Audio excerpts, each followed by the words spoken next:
This is Sway. Sway. Sway. Sway. In the morning. In the morning. In the morning. Shake it. Wake your fuck ass up. That crust out your eyes. But like in a good way, you know? Sway in the morning, Shade 45. You just heard the voice of comedy's next rising star, Heather B. The thing about comedy, though, is that as your star begins to rise, people think you showed up overnight, and actually you probably lived 2 lifetimes before you reach that level of success where mainstream America actually knows your face and name. It's one thing to know your face, but to know your name, Yeah. that's when you know you made it. The one and only Jerrod Carmichael is here. Oh man, that was the greatest. That's the greatest intro of all time. Man, That made me happy. Dude, my intro game is coming It's from better the heart. than wrestling. I was thinking it's stronger than wrestling. I don't think JR could. Right? Yeah, that was great. The honesty and authenticity in it. Right? That was great. That felt so warm. Damn, man! Congratulations, man. Yeah, if someone spoke like that at my graduation, I would have went to college. You would have went to college. I would have gone to college. Damn, No one reached me. They didn't reach me. So you really didn't go to college? No. You said that like you're disgusted. Yeah, I knew that in 4th grade. In 4th grade, I was like, there's no way I'm doing it. I was like, there's no way I'm doing it. I wanted to be a lawyer, and like in theory, it sounded amazing. And then someone was like, you go to college. It's like, oh, more school? Like, nah, I'm cool. Okay, I'm cool. We'll figure it out. We'll go toward entertainment. Wow. So, damn. Yeah. Easy. The slum route you chose, huh? Chose the Entertainment. slum route. I was like, is this He a got law? his own show. This a law? Don't you hate entertainment, but you love fame. You know what I mean? Like, you know what I mean? Like, I hate the business of it all. You hate it's funny. It's like, I'm trying to look at the art and everything, right? And there's an art. I appreciate people who've mastered the art of it, the Jerry Weintraubs of the world, right? Okay, and so you like, I think it's funny. I think it's hilarious. I think it's funny that people get very emotional about things. Yeah. And, I think it's really, so the entertainment, even the business of it is kind of fun. Your stand-up can be kind of emotional jarring at times, right? I would say emotionally jarring. That could have been a great title, actually. Yeah, you take that, man. Emotionally jarring is pretty, Yeah, you're at that stage in your career where you can just take shit, nobody get mad. Like they're happy. It's all it's in the air. I'm an artist. I blame it on being an artist. You have a great I saw you do stand-up before I saw anything else. Before I even knew you, and I was watching. Wow. I was like, okay. I think I have affinity for black comedians anyway, though. But but ones that are smart and the comedy isn't just lowbrow. I like to be forced to think and then get the joke later sometimes. Yeah. Have you ever said anything that didn't go over well? That of course. That was kind of alarming. Yeah, it's mostly. It's not mostly, but some of it can be really alarming. I just don't like. What you're saying. I don't like anything I listen to or watch or anything to be mindless. Yeah, it's like that. It's just boring. Yeah, to me, like nothing mindless. So it's like, it's a lot of like, I go to some dark places with thoughts. So sometimes, give me an example of like something you said that you consider dark. Man, I'm trying to think of. You think of that. I'll think of that. I'm going to go to a song. You go to a song. Okay, all right, I'm with you. Can it be a depressing song? Something that could just get me in the... Yeah. Let's listen to sad songs. Something like that that'll make you want to cut your wrist. Yeah. Very, very emo. Okay, I got something for you. Okay. All right, here it is. Sway in the morning. You want to talk with Jerrod Carmichael, 888-742-3345. Sway in the morning, Shade 45. Jerrod Carmichael is here, man. Just wanted to put him in a mood for some of that dark, twisted shit he says. No, I mean, we cried during the song. I want you to know we that. Hugged. We hugged. It was very emotional. I still got nothing for you. You still got nothing. That's great. That's great. No, I'm gonna tell you really what it is. Like, I can't think. Face. I know. I can't. She leaning. Too. I know. Don't lean. Come on. Yeah, the lean. That's giving me. I can't handle that. That's just my style. I can't handle that. Like the way. Oh man, that's way too much pressure. Though. You put way too much pressure on me right there. If you can't handle it, then I don't know what to tell you. This is how I do it.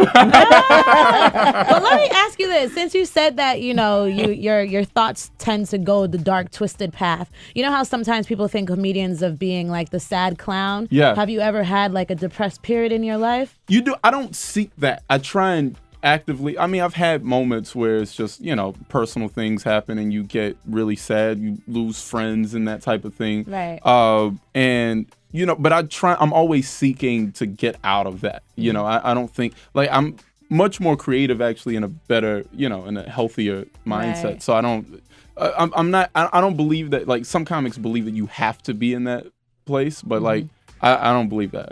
I try and seek happiness. I wanted to ask you, because I always give Sway a lot of credit for being ahead of the curve. He was the person who put me on Kendrick Lamar years ago, person that put me on Logic, just different people. So I'm not familiar with your work, but I respect people's process. And for maybe a listener out there who's not familiar, who didn't know, because I'm like, damn, this dude got a show? Like, I'm just being real. No, of course. Because I'm like, well, did I miss something? What was the what happened? Yeah, I don't know. So somebody did they have a list? Yeah, like who that? So I'm just saying, what was the process? Like, tell me. I mean, for me, it was a lot of stand up, a lot of stand up, and I would be here, I would be in New York a while, and I'd be in LA a lot. And I met NBC for this specific show. I met NBC years ago, after doing stand up in Montreal, and then we started developing. And it's something that I genuinely have a passion for. Mm-hmm. So it's something, I know the world pretty well. And so I think they responded to that as well. It's a lot of times it's based off fame or notoriety, and it's you give that person a show. I think this process was interesting because it was based off of idea, concept. It's I really know what the show is. I know what it sounds like and looks like, and it's very specific. And then so whatever. And truthfully, I'd say no to a lot of things. I don't believe in doing anything empty. I don't care about just being on television. I don't care about I really don't. So I don't a lot of times with comics, that HBO special was my first time doing stand up on television. Oh, really? Yeah. So well, thank you. I appreciate it. But it was for a purpose, because a lot of times you try and do late night sets and they don't want you to go on as yourself. Mm-hmm. And so I would rather just not do it. I'm perfectly content. They give you a character? And not necessarily a character, but I mean, just being on, broadcast television is naturally inhibiting, right? If you go on stage and you use whatever language. But aside from that, it's also kind of just the structure of jokes. Some shows want a clearer setup punch, and I'm more conversational, or more, stream of consciousness or whatever. And so if it doesn't fit the format, then a lot of times they don't, So how long was the development process? I mean, I met NBC honestly for the first time in 2012, and then we started developing in 2013. Did a pilot presentation, a pilot, and just a very long process. And then listen, I was in this movie Neighbors, and I had the special come out. This was I take the special was in Neighbors within a week, and so it was just okay. And then that level of his face is out there more. Gotcha. I think that entices them to put you on the air. Mm-hmm. Yeah. That's why I caught the HBO Love at the Store special. Yeah. Love and I was like, oh shit, this dude is funny. And it ain't. Your approach is you feel like you're not even writing jokes, you just speak in your mind. Yeah, a lot of it was new.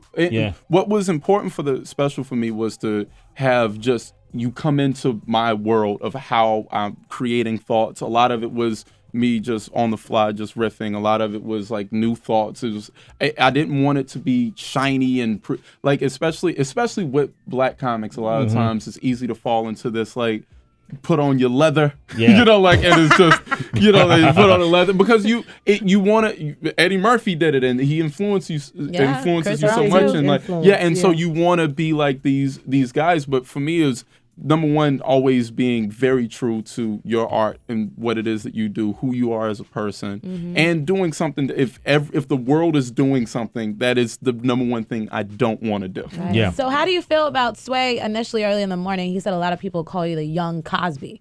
How do you feel about that title? They said that shows the Carmichael. That's giving in light of recent events is still 60% an honor. No, it's like, oh shit! But they're saying they calling you like the young Cosby. I really respect. I think Bill Cosby. Don't you know Bill? Yeah, and I think he career-wise one of the most excellent careers a comedian could have. Like it's himself. You know what I mean? Like it was himself, and it was all based on his life and like his true perspective and those types of things. But I think that's an honor. Like to anyone in that, like Cosby or Pryor or whatever. Like it really is like people that really showed the world themselves. So then, are you barred from making Bill Cosby jokes since you like to go the provocative route? No, I mean I've talked about it on stage, on stage, and a very honest. You ever meet somebody who's like people say is an asshole, but your personal experience with that person is completely different than. And I mean, look, I'm in no means gonna stand and try and defend anything. Like it's horrible and disgusting, and we're all adults. We get it. That doesn't have to be said. As far as the art goes. It's so great. I mean, the show was amazing. His stand-up was amazing. It was such a natural performance. So, like, separating the two for the sake of art, it's like it's cool. Yeah, it's really cool. It's a little tightrope answering that question. Huh? tricky. I think I handled it okay. I was like, look at him. I think I handled it okay. On the line, all right. Roller skating. It's like I just saw my mom's face and everybody in the room. I was just like, is she mad at me? Like, how does she feel about that response? You did good. Pop, what up? You in Baltimore? Yeah, what's going on? What's poppin', man? Say what's up to Jerrod Carmichael. Hey, what's going on with you, man? What's happening, man? Ain't nothing, man. I'm just trying to do my stand-up comedy thing here in Baltimore. I'm just getting out the ground, though. Oh, nice. Got my first show on the 16th of this month. Congratulations, man. Man, it's a long time coming. I just want to know, like, how long did you do the stand-up thing, like, throughout the clubs, city to city? How long did you do that before you pretty much, like, broke out? I mean, it always kind of gradually happens. Like, it's never, there's no such thing as, like, overnight success. I won't say that, actually, now. Yeah, well, yeah, the internet. Now, the internet is kind of YouTube. immediate. Yeah, well, it can, but for me, it was a thing of just, like, I mean, I'm still every night. Anytime if I'm not performing, I genuinely don't have time. It's the only time I don't do stand-up comedy. It's like working on the show. Like I basically will sleep in the office, so I can't. But every night, like you do it every night, and I mean it can take a few years. Everyone's timing is different, so for you, I can't even tell you what the answer is for me. Like after a couple years, a couple people notice, and that leads to one thing. It's always kind of gradually happening. One thing I will say is get to New York or LA as soon as possible. Okay, get out of Baltimore, basically. All right. The show is on Wednesday nights. Wednesday night, 9 p.m. On NBC. Yes, sir. Wow, big time. Damn. I mean, NBC. NBC, yeah. That's great. That's fucking great. NBC at their best had some of the best shows, some of the best comedy. Yeah. And so, you try and Saturday Night Live. Contribute to, try and contribute to, restoring that. Yeah. Jerrod Carmichael, man. I just wanted to have you on the show because you ain't got no comedian beef. A lot of comedians came up here beefing. That's silly. Yeah. That's silly. Yeah. Why would you do that? That's silly, right? Yeah. Okay. Why would you do that publicly? That's right. Insane. Okay, good. So you're more than welcome to come back up anytime, man. Hey, man, if y'all ever have... Okay, first of all, we didn't talk about the plot of the show before I let you go. What is the show about? Well, I mean, it really is this conversation. Like, it really is like talking about things that we really talk about. I mean, we've done, I always describe it as a conversation. We did, like, the last episode we taped was this transgendered episode where a teenager tells me that he's transgendered, and we have a episode based on, like, the Black Lives Matter movement, like all these topics that we discuss, the things that we talk about in real life. Like you watch television, especially the sitcom, and they live in a world that we don't live in oftentimes. Like it's like their problems aren't our problems, their issues aren't our issues, and it was important for me to have like a show that reflected these things and to have unpopular opinions matched with opinions that you may have and may not have, to be argumentative, to start a conversation. Television at its best, it's not supposed to be this mindless thing that you just check out and you're supposed to watch and have a conversation with your friends or your family about what's happening on the screen. At its best, it sparks conversation, and so I just try and contribute to that aspect of it, and we'll see if it works. Good, like man. that. Black man on NBC. He ain't huckabucking. Basically what he's saying. He ain't huckabucking. It's like, There ain't no banjos on the set and doing no shuffling. No dancing. That's good. I just try to play it honest. We got great actors, David Allen Greer, Loretta Devine, and it's like they all been on this show. They're amazing. Yes. They're amazing. Yeah, Amber Stevens and she plays your Lorel. girl, right? Yeah, and they're all amazing. You do kissing scenes? We do a couple. Yeah. What about dry humping scenes? No, and her husband is usually right there. Oh, okay. I won't take you down that road. You got to Her rehearse. husband, a very nice guy, who's right there. Yeah. Okay. He's bigger than you?